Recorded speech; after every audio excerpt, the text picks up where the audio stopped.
Bom dia a todos. Bom dia. Que a paz de Deus seja conosco nesta manhã de domingo. Meus agradecimentos à Cineia pelo convite. Cumprimento os trabalhadores também da casa, meus amigos aqui. E é muito bom estar aqui nesse púlpito mais uma vez para falarmos de Espiritismo, né? Que renova o Evangelho de Jesus. O nosso tema é o Espírita perante si mesmo. E essa semana, né, esse mês de outubro, esse início de outubro, eu gosto muito de, nas minhas falas espíritas, lembrar do nascimento do nosso codificador, como uma maneira de lembrar a presença dele pelas suas ideias, pelos seus ideais, e pelo nascimento dele no dia 4 de outubro em Lyon, né? No dia 3 de outubro de 1804, na cidade de Lyon, na França. Ali nascia, então, o codificador, e que estaria destinado a modificar os rumos do pensamento humano no século XIX. Kardec nasceu com o nome de batismo Hippolyte Léon Denisard Rivail. E ele nasceu ali nessa cidade belíssima de Lyon, que fica a mais ou menos 400 quilômetros de Paris, uma das maiores cidades da França. E ele já tinha uma propensão para os estudos, para o conhecimento, a ciência, as letras. E ele foi encaminhado na adolescência para um instituto de estudo, um colégio, em Yverdun, que fica na Suíça, ali próximo de Lyon, né? Europa, seus vários países territorialmente muito menores que o Brasil. E ali ele teve a oportunidade de estudar com aquele que é um dos pais da pedagogia, que é o Johann Pestalozzi.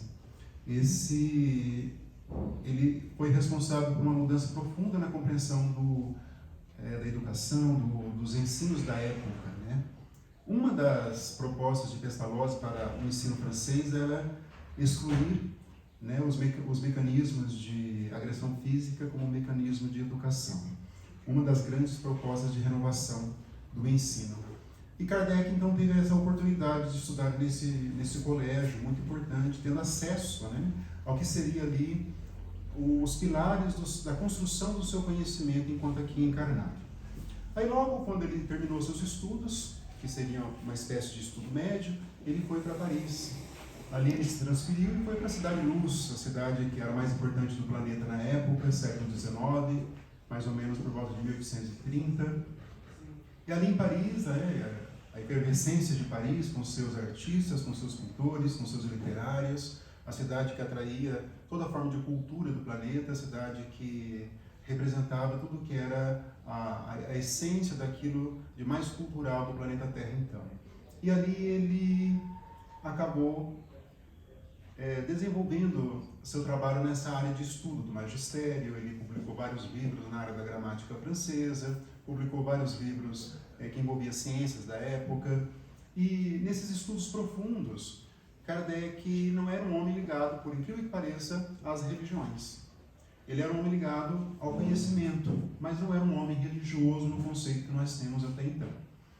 E até os 50 anos de idade, mais ou menos, Kardec se dedicou a esse tipo de magistério, né? Ele casou-se, né, com a Madame Amélie Gabrielle Boudet. Os dois não tiveram filhos, ela era formada em Belas Artes. E depois dos 50 anos, Kardec foi, então, convocado para a sua missão, dentro da doutrina espírita. Qual seria a missão desse homem, né? Até então, um homem famoso por ser um escritor, né, de livros acadêmicos, de livros voltados para a difusão do conhecimento. A missão desse homem consistia em trazer o Consolador, aquele Consolador que o Cristo havia prometido ali 1900 anos antes de Kardec. Então Kardec saiu desse mundo do magistério, do conhecimento. Ali começaram as mesas girantes na Europa, esses movimentos que não haviam uma causa, e ele resolveu se debruçar. Ao contrário de muitos outros estudiosos, não teve preconceito. Ele era um homem realmente da ciência, aquele homem que primeiro investigava, primeiro pesquisava, para depois tirar as suas conclusões. Era um homem da razão, né, dentro de critérios de racionalidade. E quando ele se interessou por isso, depois dos 50 anos de idade, ele viu que estava diante, então, de um conhecimento que tinha a vocação de modificar as estruturas do nosso pensamento humano. Por mais que a história ainda não reconheça o trabalho grandioso de Kardec, por mais que ainda Kardec, os restos mortais não estejam no Panteão de Paris, onde estão os grandes homens da história da França, ele está lá, os restos mortais no Père Lachaise, em Paris. Por mais que ainda não reconheça, mas sem dúvida foi um dos grandes espíritos que desceram dessas hostes espirituais para materializar aqui o espiritismo aqui na Terra. Um grupo de espíritos altamente evoluídos, ligados a Jesus, que seria como se fosse um grupo, né? Emmanuel vai chamar de um grupo de espíritos que trabalham para a evolução do planeta desde quando a Terra foi preparada para receber os espíritos propensos à evolução. E Kardec compunha essa pleiade de espíritos e encarnou para materializar. Embora não fosse um médium ostensivo, pelo menos não temos informações, foi um médium no sentido genérico, como todos nós somos, somos propensos a receber influenciação, a receber informações, mas de uma maneira intuitiva do plano espiritual. E nesse trabalho de pesquisa, nesse trabalho onde ele se debruçou durante muito tempo, com muita intensidade, ele resolveu então dividir com a humanidade, dividir com os leitores, e aí nasce Allan Kardec. Ali, Hippolyte Léon Denis Arrivaille, em 1857, dá lugar a Allan Kardec. Ele resolveu adotar um pseudônimo de uma encarnação dele muito remota, para que a popularidade de Hippolyte Léon Denis Arrivaille na educação, como escritor de livros, não ofuscasse o conhecimento que vinha pela doutrina. Por isso foi o codinome que ele usou, Allan Kardec, e como nós trataríamos desde então. E ele publica, então, 18 de abril de 1857, o Livro dos Espíritos, com um pouco mais de 500 questões, com grandes indagações que até hoje, muitas ainda não respondidas por outros campos de conhecimento, mas onde Kardec transitou com certa facilidade, com aquela amplitude do seu conhecimento em todas as áreas até então. Kardec tinha um conhecimento amplo na filosofia, tinha um conhecimento amplo na biologia, conhecimento amplo nas humanidades, nas exatas. Em todos os ramos do conhecimento ele tinha essa profundidade. E ele, mais uma vez, demonstra esse caráter dele de missionário.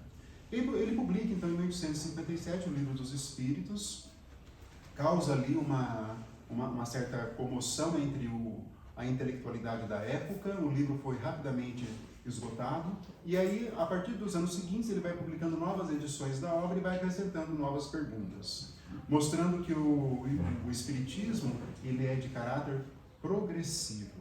O Espiritismo ele vai evoluindo, ele vai progredindo de acordo com as ideias, e isso está muito bem marcado pela maneira de como ele conduziu aqueles 11 anos de codificação da doutrina, de mais ou menos 14 anos de codificação da doutrina espírita, porque ele publicava seus livros, mas ele ia atualizando o Livro dos Espíritos, até alcançar as suas 1019 questões, que aí se tornaria a edição final.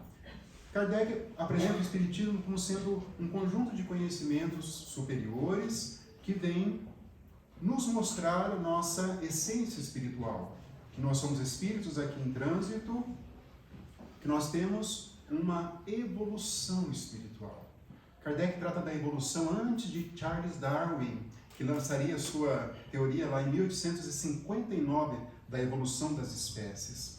Kardec trata da evolução em 1857, 2 anos antes daquele que seria um dos maiores cientistas dessa área, trazendo o conceito de evolução para o homem, de evolução para o espírito. Até então não tinha esse conceito, Durante muitos séculos, a Igreja Católica ela pregou a ideia do criacionismo, como até hoje se prega, mas um criacionismo estanque, que não há uma evolução como traria Kardec, por meio do conhecimento proposto pelos espíritos superiores que orientaram a elaboração da codificação espírita.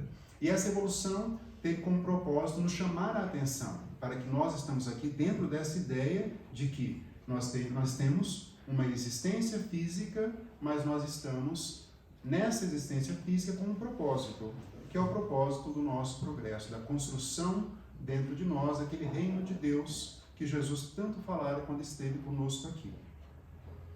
E não só isso, Kardec ele veio cumprir, por meio do Espiritismo, a promessa do Cristo, de trazer aquele Consolador, porque o que disse Jesus na época, muito se perderia. Jesus já tinha anunciado isso. Por mais que ele teve um esforço imenso, dentro daquilo que lhe era possível, mas a bagagem do conhecimento ao longo dos séculos acabou se perdendo. Então Kardec ele retira e nos retira daquele horizonte ainda muito místico, de uma religião ainda muito presa a dogmas, presa ainda a fórmulas, a sacramentos, e abre um horizonte espiritual. Nos coloca dentro de um horizonte espiritual muito mais profundo. Nós transitamos por outros horizontes em matéria de religiosidade no passado, né?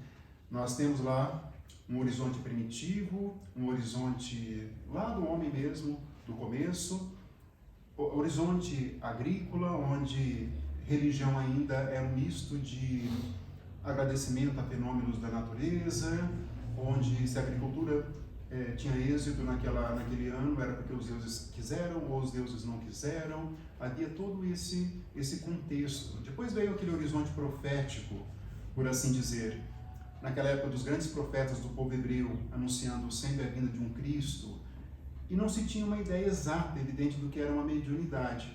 Veio Jesus ele abre o horizonte espiritual, ele começa a abrir o horizonte espiritual para o homem, embora ainda um pouco incompreendido.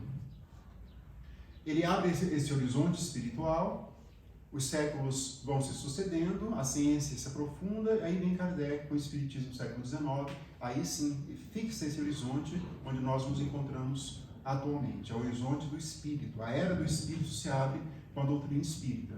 O Espiritismo não tem essa propensão de responder a todas as indagações que nos atormentam ainda nós encarnados aqui, mas o Espiritismo ele traz um caminho de solução para isso, porque ele é progressivo, né? Ele vai evoluindo de acordo conosco.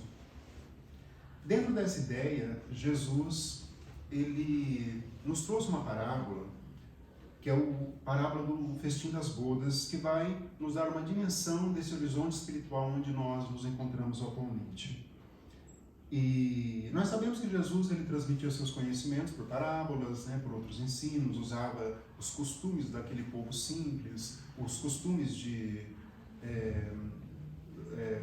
das pessoas ligadas à pesca, ligadas ao cultivo de terras, ligadas ainda àquela simplicidade do povo. Jesus escolheu essa simplicidade para falar de coisas complexas. E falava muito bem, né? Da árvore, do fruto, sempre essa simbologia da natureza para explicar os seus ensinamentos profundos. E usou de parábolas também, que são, né, histórias com um fundamento moral muito grande.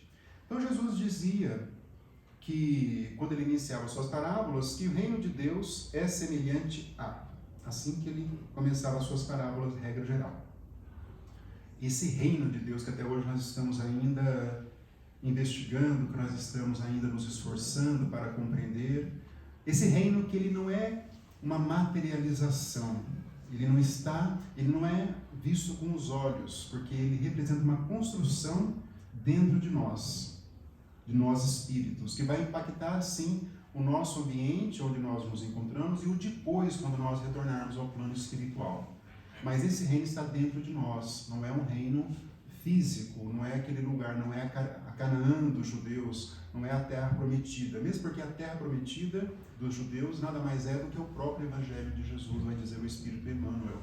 Não era um lugar físico, não são riquezas materiais, né? Não é nada disso. O reino de Deus é uma construção que nós vamos edificando, cada um de nós, com muito esforço, com muita dedicação. Nós vamos limpando o nosso íntimo, né, naquela simbologia da água pura de Jesus com a mulher samaritana, a mulher que foi pegar água no poço, e Jesus disse que ele tinha aquela água, né, água pura, no sentido daquela água que nós construímos, vamos limpando, né, dentro de nós. Então o reino de Deus é semelhante a um rei que estava celebrando o casamento do seu filho, e ele então mandara convocar os convidados para a festa, para o banquete. E os seus servos foram então cumprir a vontade do rei e foram atrás dos convidados. Os convidados já tinham sido convidados, já receberam o convite, né? O festim das bodas é uma festa de casamento, nada mais que isso. E os servos do rei foram atrás de alguns convidados, relembrando que então, em tal dia, em tal horário, haveria uma festa de casamento e que eles deveriam comparecer. E eles acabaram não dando não correspondendo à vontade do rei. Alguns foram, segundo a parábola, para a sua casa de campo, outros foram para seus negócios. Não deram importância para o convite que foi feito. Os servos retornaram, então, perante o rei, e o rei novamente os encaminhou para que eles relembrassem de novo os convidados que o banquete estava pronto, que a festa estava preparada, que eles deveriam comparecer. Havia uma insistência do rei para isso. E os servos foram novamente, e eles, novamente os convidados, acabaram repudiando, agora com mais severidade, esses servos, e alguns até foram mortos em razão disso. Essa é a primeira parte da parábola. A primeira parte da parábola significa que, segundo a carta, Kardec vai trabalhar essa parábola lá no capítulo 18 do Evangelho segundo o Espiritismo, que eram muitos dos chamados, poucos os escolhidos. Kardec escolhe, né, o conhecimento moral de Jesus na construção do seu Evangelho segundo o Espiritismo. Lembrando que Kardec vai dizer lá, logo no início do Evangelho segundo o Espiritismo, que o Evangelho de Jesus ele pode ser visto em 5 momentos ali, como, por exemplo, as profecias anunciadas pelo Cristo, os milagres de Jesus, alguns atos da vida de Jesus e o ensinamento moral de Jesus. Sobre os outros dados, Kardec vai dizer que sempre houve divergências entre os ramos do cristianismo, mas sobre o ensinamento moral, esse permanecia intacto ao longo dos séculos. E é sobre esse conhecimento moral que Kardec iria trabalhar no Evangelho segundo o Espiritismo. Olha a visão de Kardec, ele não se ateve a divergências, a outras questões que naquele momento não eram importantes para a codificação da doutrina. E lá nesse capítulo 18, Kardec vai explicar um pouco dessa primeira parte da parábola. Então, Jesus quis dizer com isso, o rei, né, dando o convite, que os ensinamentos que vêm do alto, principalmente por meio de Jesus, agora renovado pelo Espiritismo, esse conhecimento ele é aberto para todos. No primeiro momento, o povo judeu foi mais bem preparado para receber, porque eles tinham a crença num Deus único. É isso que aconteceu. Ao longo dos séculos, a crença do Deus único foi muito bem trabalhada entre o povo judeu. Ao contrário de outros povos que eram muito evoluídos, como o povo grego, por exemplo, mas ainda eram politeístas, tinham adoração àqueles múltiplos deuses, e isso, eles não foram grandes na questão da religiosidade. Mesmo os grandes filósofos, como Platão, também eram politeístas. E a Grécia, embora teve o seu crescimento na filosofia, no conhecimento, nas artes, no teatro, mas não eram realmente destacados na questão da religião. Isso ficou, então, como um mérito, um grande mérito do povo hebreu, do povo judeu.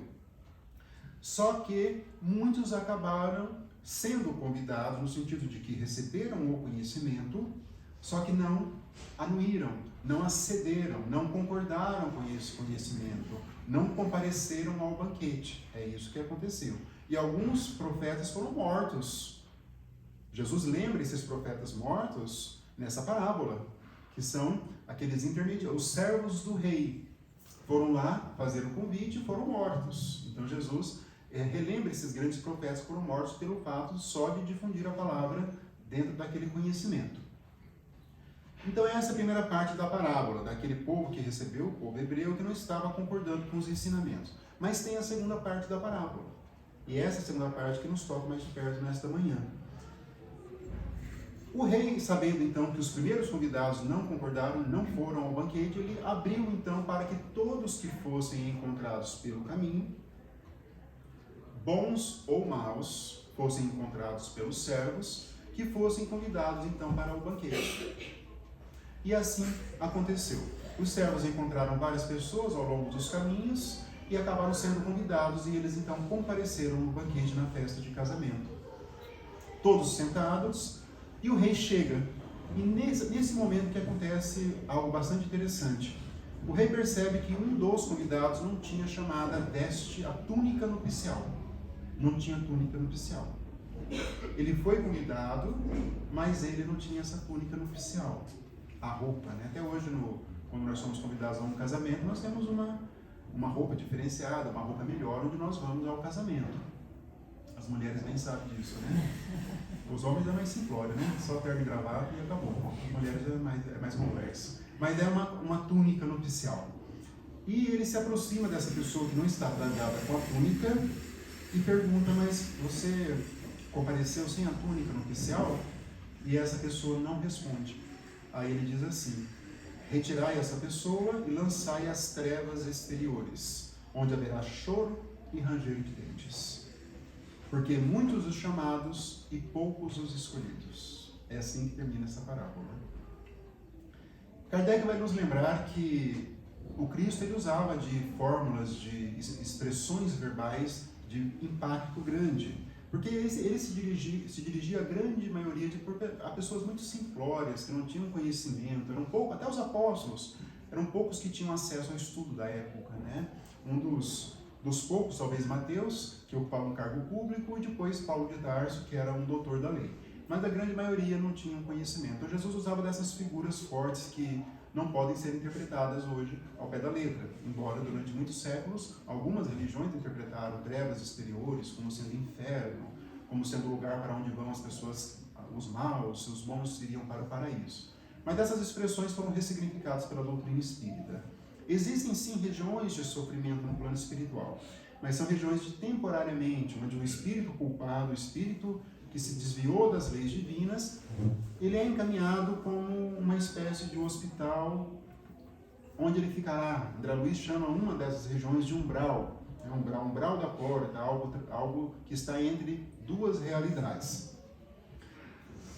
Mas não um inferno, um paraíso, como se imaginou durante muito tempo. E existem as regiões felizes, onde vão os espíritos que estão já num grau de lucidez espiritual mais significativo, onde já compreenderam melhor a lei divina, onde compreenderam melhor as suas funções enquanto aqui encarnados. São essas regiões felizes, para onde todos nós temos, claro, a pretensão e estamos preocupados para nós irmos depois que nós deixarmos o corpo físico aqui.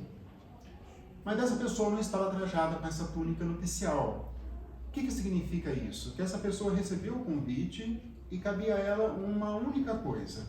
Cabia a ela vestir-se da túnica. E essa única coisa que lhe cabia, essa única função, ela não se desenvolveu. É isso que aconteceu. Significa que nós que estamos aqui recebendo esse ensinamento do alto, esse ensinamento que vem, que nós chamamos hoje de Evangelho, o Espiritismo é o próprio Evangelho de Jesus renovado. O que nós estamos fazendo com esse conhecimento? Para nós vestirmos a túnica nupcial significa a prática. Nós colocarmos isso na nossa vivência prática, esses ensinamentos. Assim nós vamos nos vestir com a túnica nupcial. Não é só o chamado. Temos que ser os escolhidos, no sentido de que chamados tivemos acesso ao conhecimento e escolhidos nós soubemos utilizar esse conhecimento divino. Esse é o símbolo final. Por isso Jesus diz, muitos os chamados, poucos os escolhidos. Essa é a substância do cristianismo. A substância do cristianismo está nesse fermento na figura de Jesus que vai levedando a massa, que vai tornando a massa melhor, que vai nos tornando pessoas melhores também. Mas isso depende de nós. Nada virá gratuitamente dentro da ideia de justiça de Deus. A justiça de Deus impõe para nós esse trabalho de auto-melhoramento, um trabalho de burilamento. Essa é a substância espiritual que o Espiritismo resgata do Evangelho de Jesus. Coloca ali de maneira bem clara que o nosso progresso está nas nossas mãos e não mais na mão de outras pessoas. Onde o cultivar uma fé, só a fé, não vai nos levar a muita coisa. Paulo de Tarso já viu isso quando ele esteve conosco. Bem nos lembrar então o Espiritismo que nós devemos sim trazer um olhar mais profundo para a nossa realidade espiritual, onde nós nos encontramos. Trazer essa substância do cristianismo de uma maneira muito bem resolvida dentro de todos nós. Eu gosto de lembrar ultimamente um livro que eu li sobre o líder indiano Mahatma Gandhi, Mahatma, grande alma, o título que ele recebeu mesmo em vida. É um livro de um filósofo chamado Humberto Roden, brasileiro. O livro é de 1959.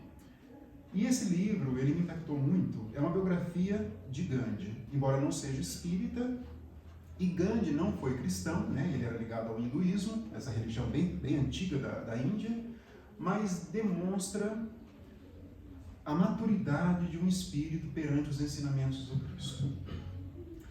Gandhi ele nasceu no ano de 1886 e ele nasceu na Índia de uma família profundamente religiosa.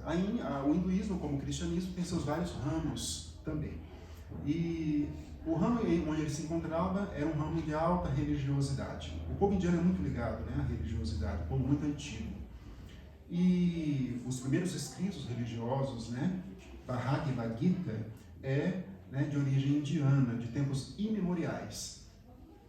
E com 13 anos de idade, ele já casou também com uma outra adolescente de 13 anos de idade, dentro dos costumes da sua religião. Ele conheceu a noiva no dia do casamento.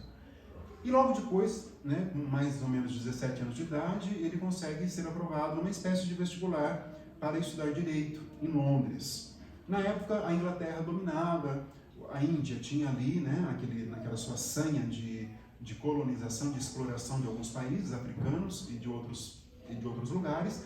O Reino Unido dominava a Índia nessa época, final do século XIX, começo do século XX. Mas ele se mudou então para Londres e a mãe dele só autorizou que ele se mudasse para lá desde que ele cumprisse os princípios da sua religião, que era não comer carne, eles eram vegetarianos, a prática, o celibato sexual, embora ele fosse casado, mas ele iria sozinho, não levou a esposa, e também que continuasse com os princípios da sua religião. E ele chegou em Londres também, uma capital pujante da época, né? A Inglaterra dominava o mundo conhecido nessa época, e foi ali em Londres que ele teve acesso, ele teve conhecimento do Evangelho de Jesus.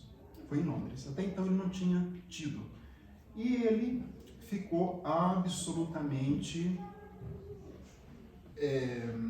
chocado, no sentido positivo, com os ensinamentos que ele leu, então, no Evangelho de Jesus.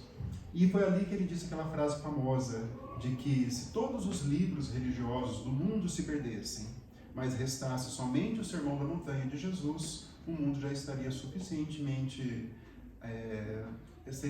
para guiar a humanidade. Somente o Sermão da Montanha dos bem-aventurados, né, os que sofrem porque serão consolados, os que têm fome de justiça porque serão saciados. Esse é o hino da esperança que Jesus disse ali. E foi ali que ele disse essa fala. Aí ele se forma em Direito, os anos se passam, ele retorna para a Índia e logo depois ele vai exercer a advocacia na África do Sul. E ali ele começa a ter um interesse para com os menos favorecidos da sociedade, ele começa a advogar para os que são os esquecidos, digamos assim.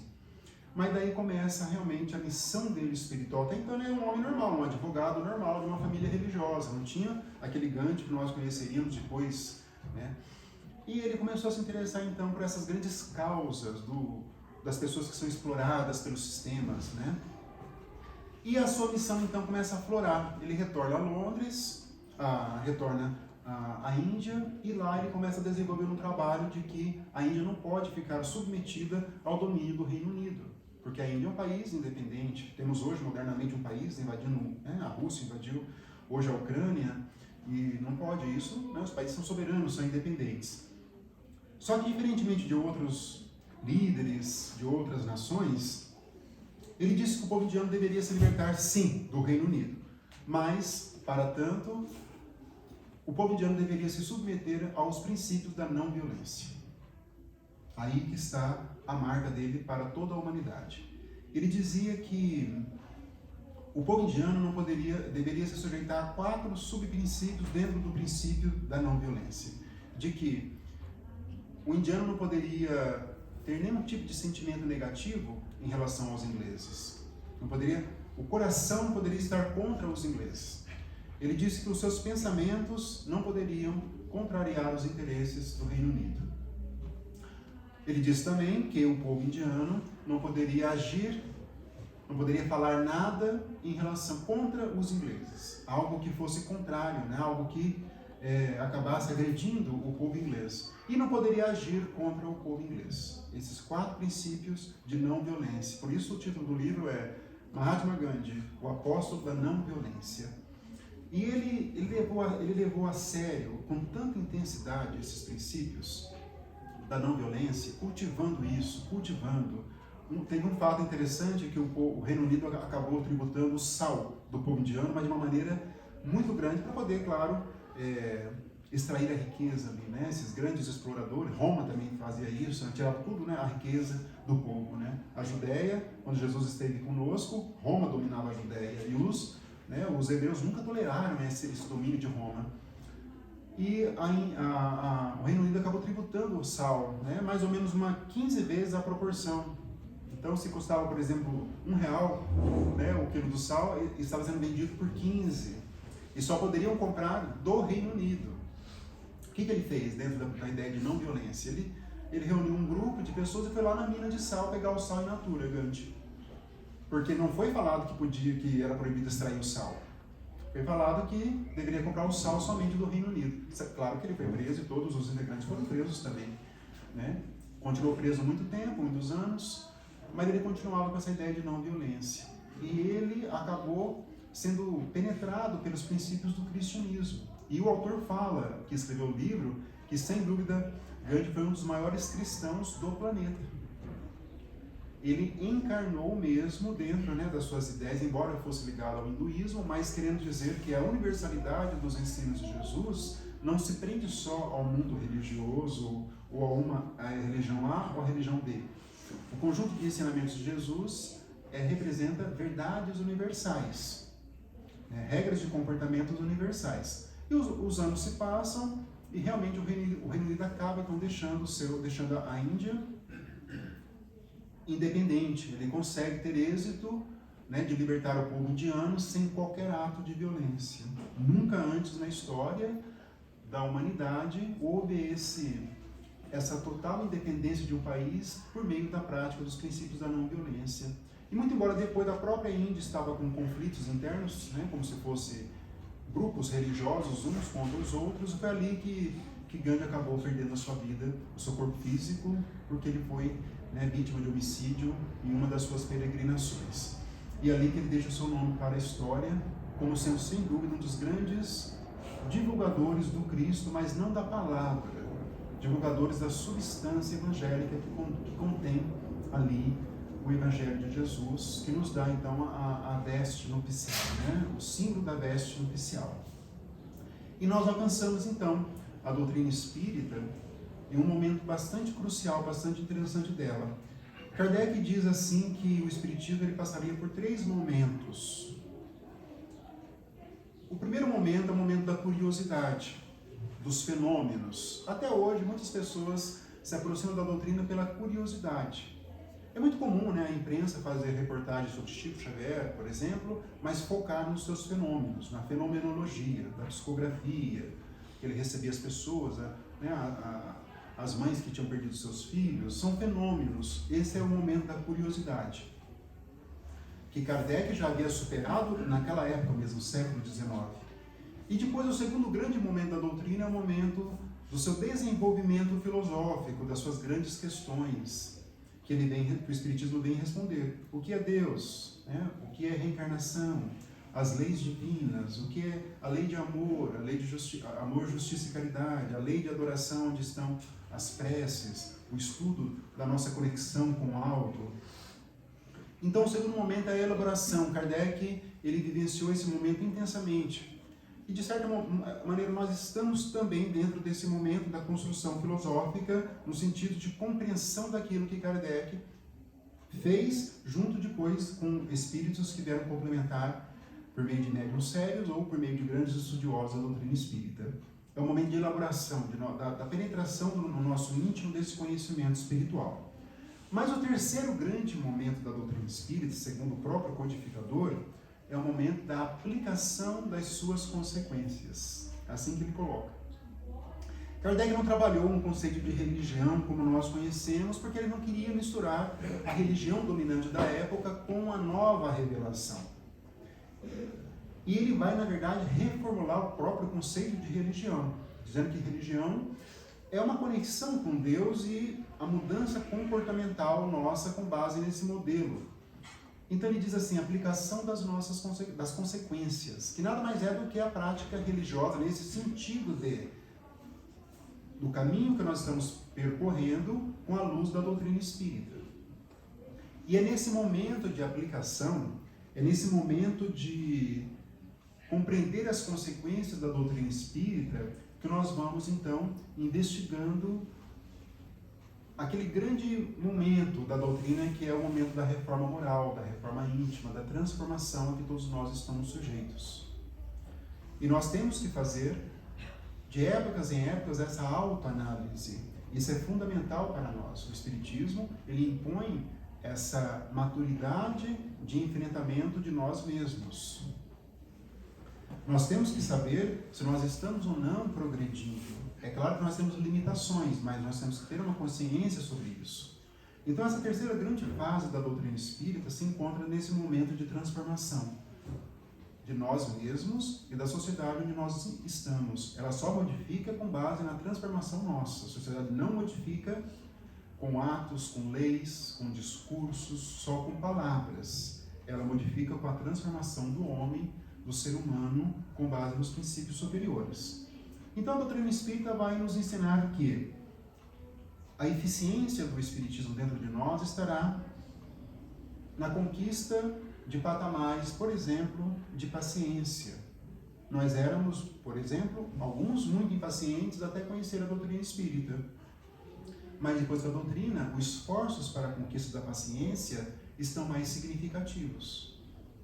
Eu tolero mais os dissabores da vida, eu tolero mais a pessoa que pensa diferente na questão política, eu tolero mais a esposa, o marido, os filhos. A paciência, ela é uma grande virtude dentro do cristianismo. Esse é o resultado do espiritismo prático mesmo, naquela questão da aplicação das consequências. Os pensamentos são melhor disciplinados. Até a doutrina espírita, os pensamentos ali, eles voavam indisciplinados, mas com a doutrina eu aprendi que o pensamento, ele representa as construções do meu eu espiritual. Consequentemente, os pensamentos têm que ser melhor trabalhados. Os pensamentos de paz, pensamentos de não violência, pensamentos de otimismo. A pessoa que se encontra, por exemplo, desempregada, desenvolve esses pensamentos de otimismo, de esperança de algo melhor para conseguir um emprego. São as consequências práticas da doutrina. A pessoa se torna mais disciplinada nos seus afazeres.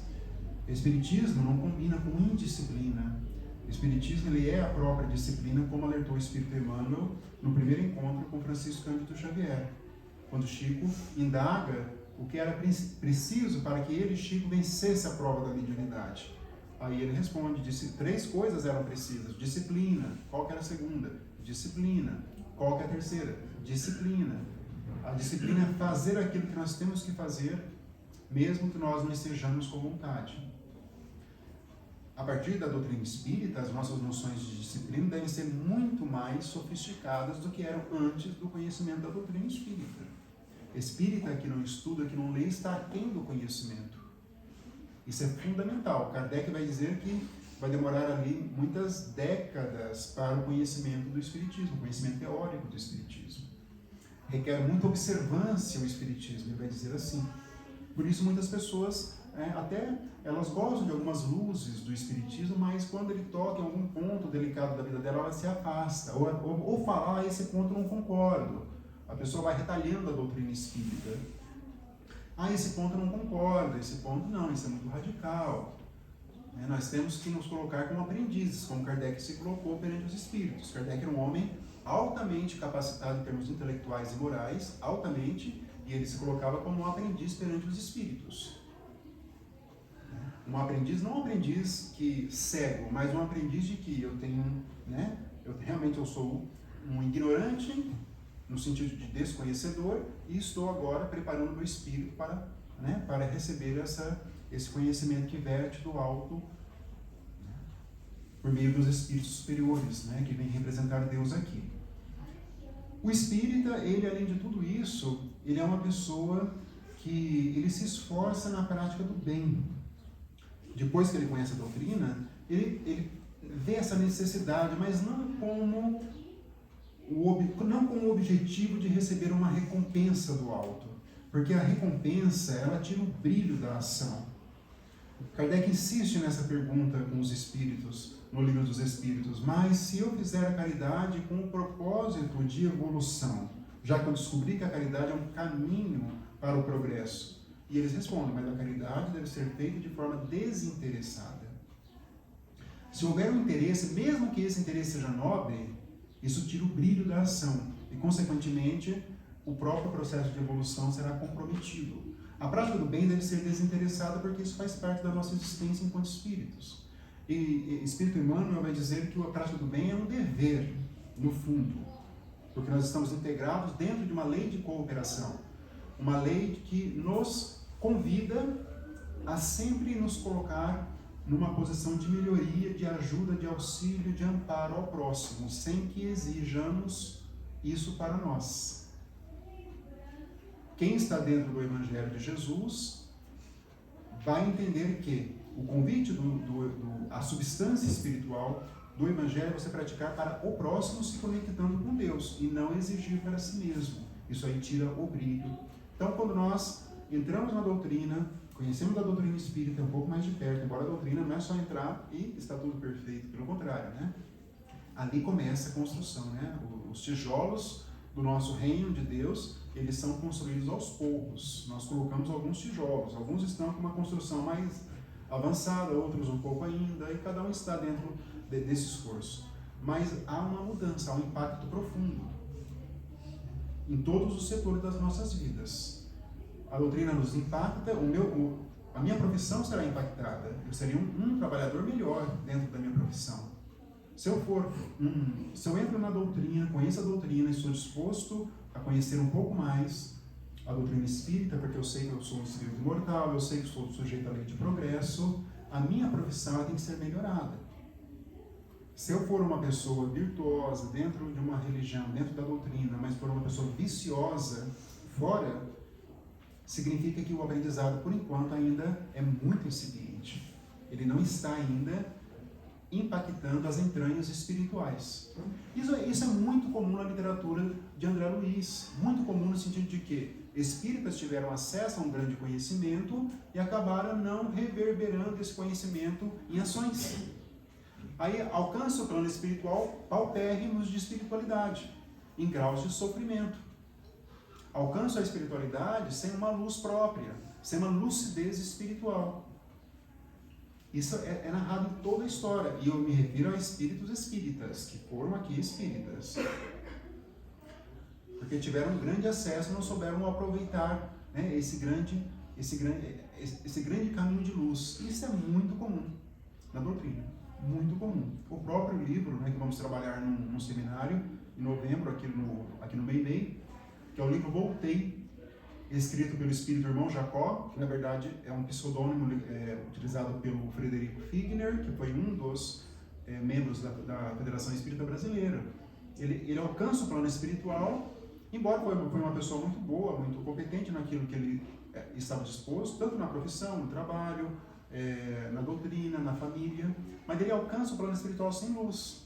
A luz no sentido de luminosidade, no sentido agora da luminosidade que o perispírito emite. Nós sabemos que quanto mais nós vamos progredindo, mais vamos nos purificando, mais nós vamos trabalhando no nosso lado moral, mais a luminosidade vai se intensificando. Então, isso é um traço do espírito.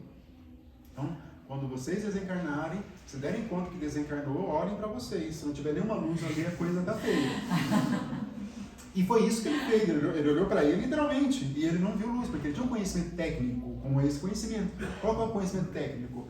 Eu sei que o espírito ele emite luz, luminosidade, mas só esse conhecimento vai trazer algo, né, a evolução? O conhecimento teórico, ele não traz essa evolução, né? Para melhorar a situação dele, do espírito, naquela noite que ele desencarna, havia era um grupo de 20 espíritos que estavam sendo amparados pela equipe do Dr. Bezerra de Menezes.